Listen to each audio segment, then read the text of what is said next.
Oh, I wanted to hear the bass some more. Was that pot just moving? What? Yeah. Shoot it! Shoot it! Oh, it's Silver the Hedgehog. Shoot it. Oh, hello. Ooh, you're a hefty motherfucker, aren't you? Seems confused. These bruisers are hard to take down, but not really. You know? He says as he punches You have it to death. you have to like, shoot it you know. slightly more than you're used to.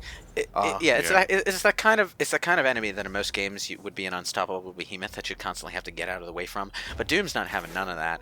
You run into that kind of enemy in this game. It's just a matter of pulling out the gun that has enough stopping power to stagger it. You know. But we're talking about like how this game lacks a cover system, as folks would probably be used to at this point in time. But there's really no hiding spots, period. No. In any of the levels, the demons can get you from which way or sideways, so Yeah. you have to keep it up. I mean, you have guys like this guy here whose entire shtick is he just charges at you. Yeah. Well, you can use the environment to get out of the way of fire for a few seconds, but you're not going to be ducking behind it and waiting for your health to regenerate or anything. Yeah. The demons don't really have any sort of self-preservation, so they will just charge at you if they just catch eye of you. They'll go around your cover. They'll go on top of your cover. They'll do anything they can. They are hell bent on ripping your eyeballs out. Ah, I get it. And they say I'm the pun guy. Because it's made of wood. What? It's Doom upside down. It's wood. Okay.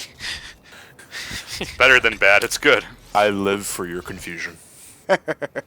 As such, I want a mod of this game at some point where they replace all the weapons with like wooden versions of them. Like instead of the handgun, you have like a slingshot instead of a handgun. So everything's Supernova's got the R3D Atari 20s. 2016? Kind of, but it's like specifically that is made of wood. Yeah, so it's like specifically put in this game. Well, everything's got the 2600 wood finish. Yeah. You know, now that I'm thinking about it, like for the next Doom game, the devs really need to include a slingshot weapon. And a weapon that teleports enemies away. Called Noah. Yeah. That second one was Chex Quest, by the way. That's how they avoided the violence thing. They made it a zappy remote control that teleports enemies away. Yeah. You shoot them enough times and it teleports them away. Why doesn't it work? Well, no, the first because time? even in fucking idea. Well, no, even in Dragon Ball, sending enemies to a different dimension was a bad thing. So. Oh no, you don't send them to a different dimension. You just teleport them out of your way.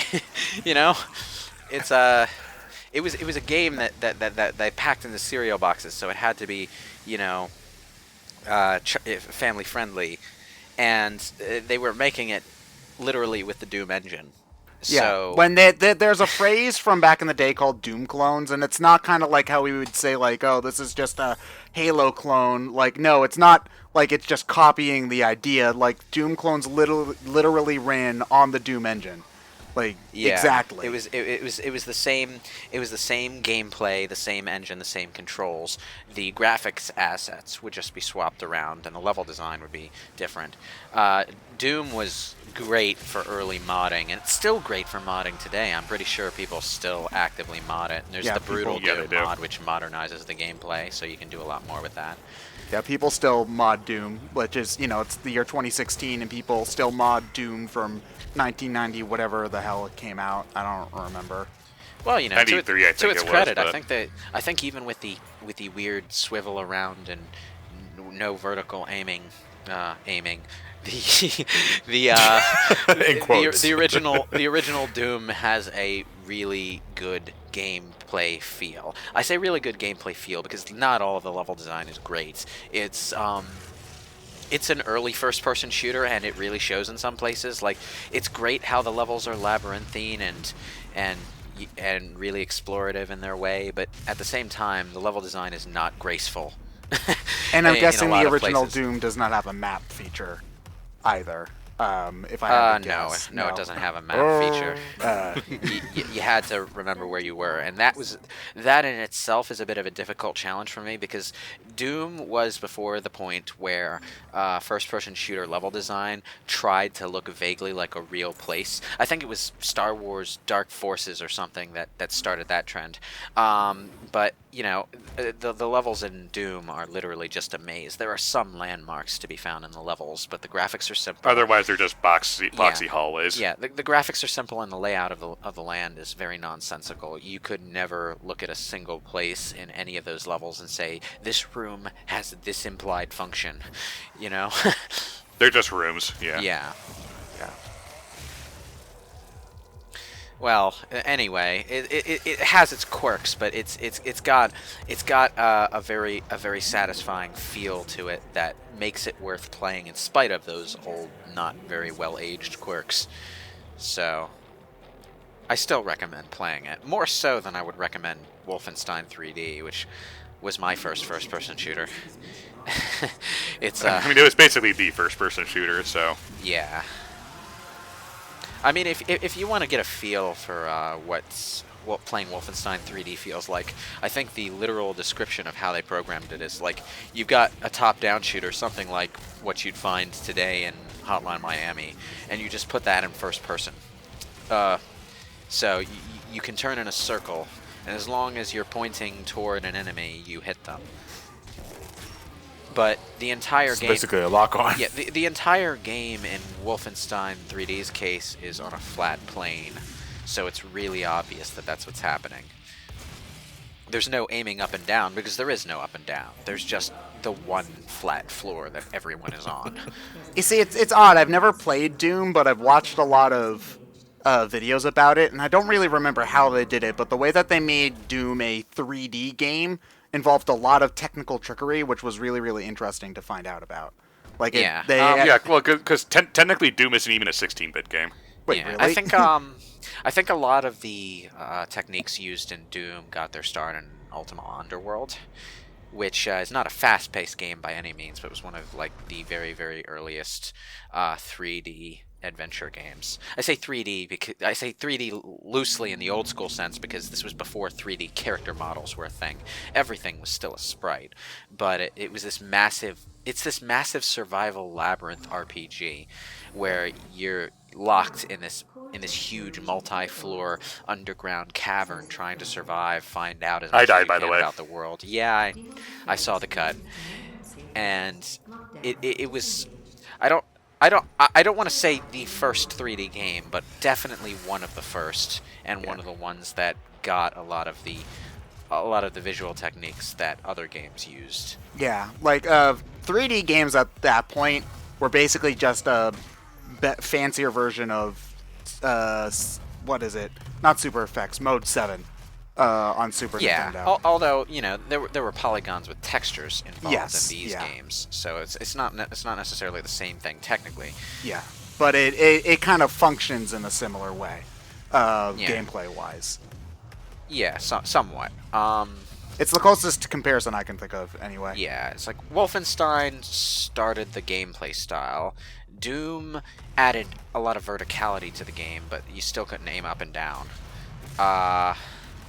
And I think Star Wars Dark Forces added the architectural semi-realism to the game's design. And Duke Nukem added sexism. So, it all works out. Duke Nukem is ridiculous as a story and character, but don't knock Duke Nukem 3D as a game. I don't know about any of the other ones, but Duke Nukem 3D was a really tightly designed first-person shooter. I know that Duke Nukem is it's actually a good game. It's just that it's not. It's Duke Nukem. It's impossible to take seriously.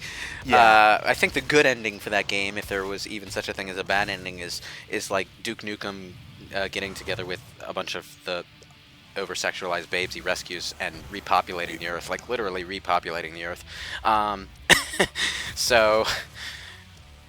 I think it's kind of lost on a few folks that even back then, Duke Nukem 3D was a parody of the action film. Yeah. It's not like it set the standards for everything. No, because those standards were set with 80s action movies, which is what Duke Nukem was. Well, it doesn't feel like a parody. It just kind of feels like it's doing it a lot.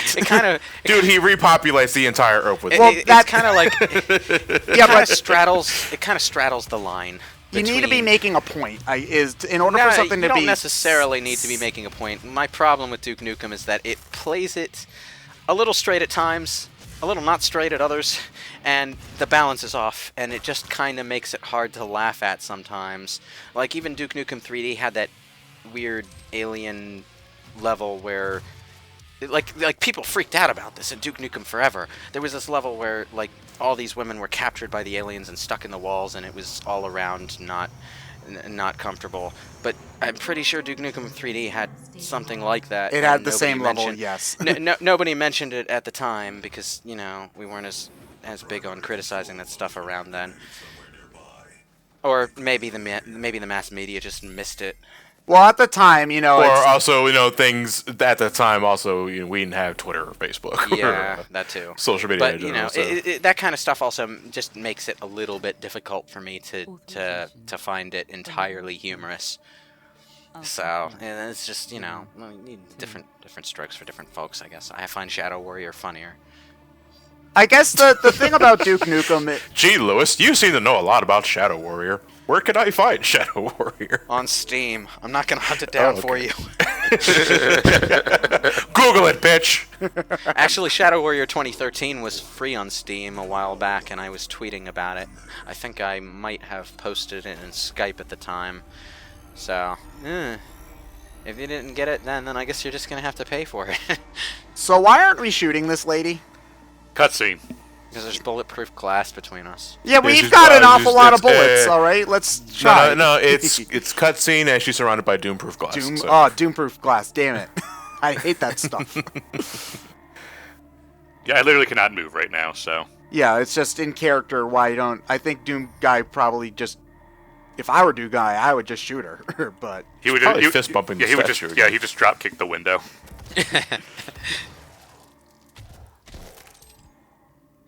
The other thing about the glory kills is I think they provide you some invincibility frames, so you can avoid things with them. Some more than others, in terms of what the animation Incoming voice comm. Why did you just stand there? Union break, man. Alright, I get 15 minutes every hour. Alright? Sorry, every 3 hours. I mean, you want to pay me overtime? Go right ahead. Is this the level where Doom Guy just completely ignores the robots? No, that's next level. That's, I think, next level. Like the robot wants him to preserve things, and Doom Guy is just fuck that shit, I'm destroying it. Yeah, no, that's either next level or the level after that. Okay. And I guess it left in one more upgrade sequence. I get a real kick out of that mission, though. Yeah. So, it's... kick out of the mission. So it's impossible to beat the level unless if you completely ignore what the robot's saying in that case? No. It's like you get to the objective, and the robot wants you to shut things down in a way that allows him to preserve the technology or whatever. And Doom Guy, when you interact with the object, just ignores this completely and wrecks all the shit. Oh, okay. So there's no option to listen to what he's saying, then. Okay. No, it's Samuel Hayden berates you for that. What do you think this is? Mass Effect? No. I want my complex moral choices in Doom, man. Okay. Complex moral choices. Yeah, you get to decide whether you get a Reaper head or a Reaper heart as a random number thing in your military resource list in the next game.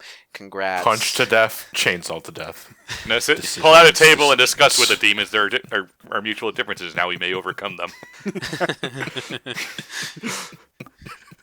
You see, your legions of hell are being awfully incourteous to the citizens of Mars, so I'm going to ask you very politely to cut it out or I'll rip your fucking throat out, you dick.